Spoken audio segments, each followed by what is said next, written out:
and welcome to Rising. As you can see, our setup is a little different today with Robby coming in remotely. But of course, we're back to bring you the day's news. Hey, Robby, how are you doing? Hi, Briahna. Thanks for holding down the fort in the studio. I'm at the University of North Carolina, Chapel Hill, to do a debate about tech regulations. I will be back tomorrow, but yeah, thanks for managing this setup. I know it's not ideal, but we're going to do our best. I struggle to do it, but I'm happy to share you with the world, Robby. I cannot be greedy here. Well, let's get right into the day's events. Obviously, we're continuing coverage of events in Israel-Palestine. Airstrikes continue to bombard the Gaza Strip after Israeli forces confirmed today that over 300 Hamas targets have been destroyed. IDF forces confirmed to U.S. media that they're ready and waiting for the go-ahead to start a ground invasion of Gaza. However, Prime Minister Bibi Netanyahu has yet to give that go-ahead. The Biden administration is privately urging Israel to hold off on such a course of action until more progress is made on the release of hostages held by Hamas. Per the Palestinian Ministry of Health, over 5,000 Gazans have been killed by airstrikes in the last 2 weeks alone. As noted by journalists, that's 20 times the amount of Ukrainian citizens killed by Russia in the last 7 months of war. In a tweet over the weekend, President Biden again reaffirmed the United States' support of Israel's, quote, right to defend itself. However, he added, quote, Prime Minister Netanyahu and I have discussed how Israel must operate by the laws of war. That means protecting civilians in combat as best they can. We can't ignore the humanity of innocent Palestinians who only want to live in peace. Secretary of State Antony Blinken confirmed during a Meet the Press appearance yesterday that U.S. forces are prepared to retaliate should more Americans be harmed in the region. Let's watch. We are concerned. In fact, we expect that there's a likelihood of escalation by Iranian proxies directed against our forces, directed against our personnel. We are taking steps to make sure that we can effectively defend our people and respond decisively if we need to. This is not what we want, not what we're looking for. We don't want escalation. We don't want to see a second or third front develop. We don't want to see our forces or our personnel come under fire. But if that happens, we're ready for it. Per United Nations officials, 20 trucks worth of humanitarian aid has been permitted to enter Gaza by the IDF. However, they say it's not nearly enough. Just yesterday, the Indian government announced delivery of new aid package to the Gaza Strip, and that aid does include more than 6 metric tons of medical equipment, such as medicine, surgical items, and also water purification tablets. So, obviously, I think we're in a very important moment in this ongoing crisis where the next stage could be a greater, broader war effort between Israel and various adversarial forces that the U.S. could end up involved in. And I think it's good to hear Blinken and Biden, indicating that that is not what the U.S. aim is, to become drawn into an ever broader conflict. I think that requires probably not just saying kind of, yeah, it would be a big regret if we ended up being, having World War III over this, but actual conscious action to hold Israel accountable, to make sure the response that they're engaged in is narrowly targeted at actual neutralizing Hamas, not starting a broader war against the Muslim world, which we are not, and if they were going to do that, then the U.S. has to be prepared to say, you don't have our support in that. The American people do not want a greater U.S. war in the Middle East. We're tired of it. We know the previous efforts failed catastrophically, that they did not make the U.S. safer, that they were wasteful, and there was a lot of unnecessary deaths on all sides of those conflicts. I think that's very clearly where the American people are at, and maybe Biden understands this. What do you think? Well, I think the problem is that the majority of American people want a ceasefire, and that seems to be reflected not only in polls, but in the protest over the weekend, in which thousands and thousands in cities both across America and across the world joined in solidarity with pro-Palestinian interest in calling for specifically a ceasefire. Now, repeatedly, the Biden administration and through our proxies in the United Nations, United States, have clearly dismissed that possibility. As we covered last week, America vetoed a UN resolution that would call for exactly that.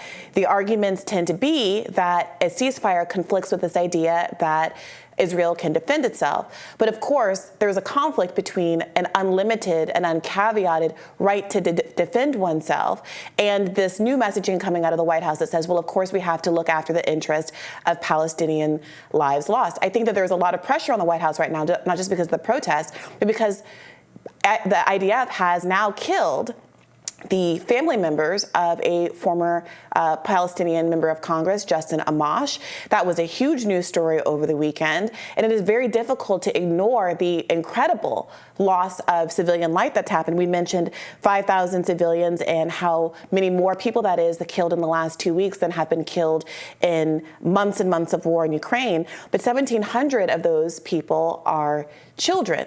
So at what point does it become, I think this is the central question that journalists are asking, when does it become no longer defense, self-defense? Some people don't think it was defense in the first instance because they think of it as Palestinians' efforts to end their ongoing occupation. And at what point does it become a kind of killing of civilians that is very untethered to killing Hamas targets, as the IDF is characterizing it, and which is a violation on top of violation of humanitarian law? Yeah, the news that former Representative Amash shared over the weekend was devastating. Obviously, Justin Amash is someone who is closely aligned with myself. Frankly, he's a libertarian. He was elected as a Republican and then later left and joined the Libertarian Party. So this is someone who has essentially, I think, non-interventionist views on a lot of subjects, and supports less U.S. military intervention in general, less tax dollars being spent for that purposes. But it is not, I would say, is not like from the Ilhan Omar or Rashida Tlaib wing of anything, right? He was Republican, and his family members were killed as a result of the actions Israel is taking. I don't know that he shared his views on this conflict more broadly than that, and obviously I can't speak from him, although we'd love to have him back on the show to address these issues. But I just think about the resentments, the grievances that will be created among the people of both sides of this conflict going forward as a result of what's happening now. I mean, this is how you get into, again, on both sides. Years from now, you will have people who are orphaned because of what happened and who lost family members, who fall into support for greater extremism and violence in a retaliatory way. And this is how you get into a place where this conflict can never end, and people hating each other forever. And it's really on us. It's on the U.S. government, if we're going to continue to fund this, which I don't think we should, to urge exactly what Biden says he is urging, that it should not develop into a broader conflict. And I am someone who's in the camp of thinking that I don't like the specific phrase Israel has a right to defend itself, because Israel is a state. I'd rather say that Israelis have the right to defend themselves against what is, to my mind, not whatsoever legitimate revolutionary acts, the murdering and kidnapping of civilians, which is what Hamas is doing. Obviously, there was going to be a response to that from Israel. That's just kind of like even if you don't like it, it just is reality that a government on behalf of people, whether it's Israel or the U.S. or any other government, is going to respond to a terrorist attack with some kind of action. What matters now is what is the extent of that action, and does it bring this region and the world closer to peace or closer to war? Yeah, I mean, the news that Israel was calling up over 300,000 reservists to fight has only exacerbated the frustrations of Israelis, who are the ones that are being tasked with perhaps potentially going into a ground invasion in northern Gaza. So to really be clear about what's happened here, 1 million, half the population of Gaza is now internally displaced, which in and of itself is an enormous problem. A huge percentage, I think 20% was it? I don't want to misstate, but of all the housing in Gaza has now been destroyed. So even if the fighting were over tomorrow, the humanitarian implications of what's going on in Gaza are difficult to wrap one's head around. Biden, there was news last week that I believe we covered that partly, again, because of so much public pressure about the humanitarian crisis, Biden was working to get these 28 trucks into Gaza. But as many have noted, that is a number dwarfed by the average municipality of having grocery trucks come in on your average Monday to restock the stores. We're talking about a population of 2 million people who has experienced having water shut-offs, electricity shut-offs, and no food coming in for 2 weeks, besides which they were under a blockade long before the events of October 7th, because as we've discussed at length, this is a population that's been kept under apartheid conditions in occupied territory. And that has been described as an open-air prison by David Cameron and others, people who are not exactly bleeding heart lefties here. So this is a little bit too little too late in the eyes of a lot of people. And fundamentally, people have drawn comparisons between former president's willingness to exert its influence, the influence of the United States of America, especially given that our finger is on the aid button to Israel, to affect how they respond to moments like this. And the historical precedent is that Reagan was at one time much more forceful in calling up Israel and saying, you have to stop the attacks, and it was listened to. And given that's the case, people are looking to Biden's actions here, kind of putting out there to the media that behind the scenes I'm working to create some moderation coming out of Israel, asking Netanyahu to act with some restraint. But is that just a ruse? People are concerned that if you're just putting out there that, of course, you're working with Netanyahu, but you're not demonstrating the ability to actually control outcomes the way the former presidents have, are you trying to save face and manage the fact that so many in the American population are unhappy with this escalation and unhappy what appears increasingly to be a really disproportionate response, an extremely overly disproportionate response if you compare the 1,300 who were tragically killed on October 7th and the 5,000 who have now been killed. More children have been killed overall by the IDF than individuals, period, were killed on October 7th. If you're not stopping this at a certain point, is it because you tacitly endorsing it behind the scenes? And I do think that pressure from American voters in an election year, specifically Muslim voters, who there's been a lot of reporting over the weekend, are done. In places like Michigan that have a huge Muslim voting population that Biden relied upon to win. If that isn't enough to make Joe Biden want to really definitively force a ceasefire, if the UN is still, if America via the UN is still vetoing a ceasefire, then how credible is Biden's messaging that I'm trying to work behind the scenes? I think that's going to be an ongoing question. And I wonder if the average American sees some incoherence in, sending tons of military aid and support to a country, which then uses that military aid to, level buildings, destroy an area, cause, unfortunately, a lot of unintended deaths. And then we have to send aid into the situation. It's like we blew up a bridge and now we're going to pay to rebuild the bridge. Again, this is all elsewhere. This isn't money being spent at home. This is all for the care and maintenance of the diplomatic realities of other countries.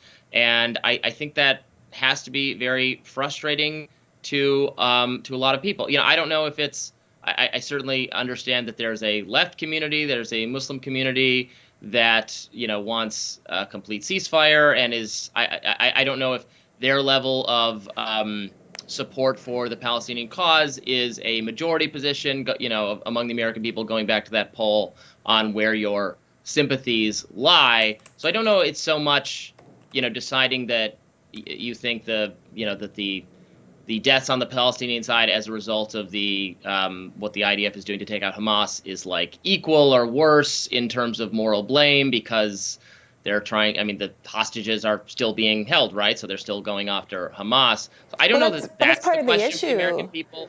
I'm sorry.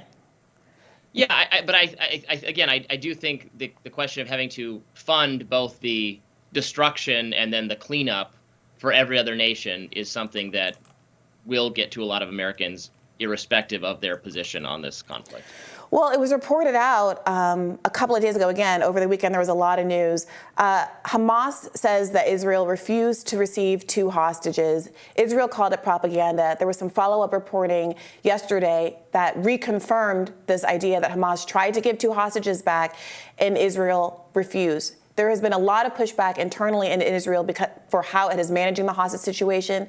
Families are concerned that the bombardments are jeopardizing the lives of hostages, 200 or so hostages that are still in Gaza. So that is a really mixed bag. But it is worth saying that I know that you referenced the poll about where people's public sympathies felt, but specifically the poll about whether the U.S. should call for a ceasefire and de-escalation has voters overwhelmingly agreeing that they should. So 30% of all likely voters strongly agree, and another 36% some would agree. So that's 36% who agree overall, 10% who don't know, and only 25% who either somewhat or strongly disagree that the U.S. should call for a ceasefire. So I think that most people, even if they believe that Israel has a right to defend itself, even if they believe that it could do so disproportionately, even if they think that civilian deaths are warranted and all of these things, at a certain point they're looking at the numbers here on the balance sheet. They're looking at our military expenditures and the aid that is going to have to your point, Robby, be paid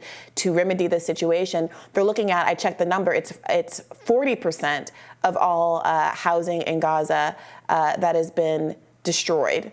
And what the cost of that is going to be. And they're saying, why are we, with our tax dollars, continuing to fund this onslaught on this population, especially given it's a population that was so underserved, needy, and occupied in the first instance. So we'll definitely have more news, more coverage of the ongoing crisis in Gaza. Stick around for more Rising after this.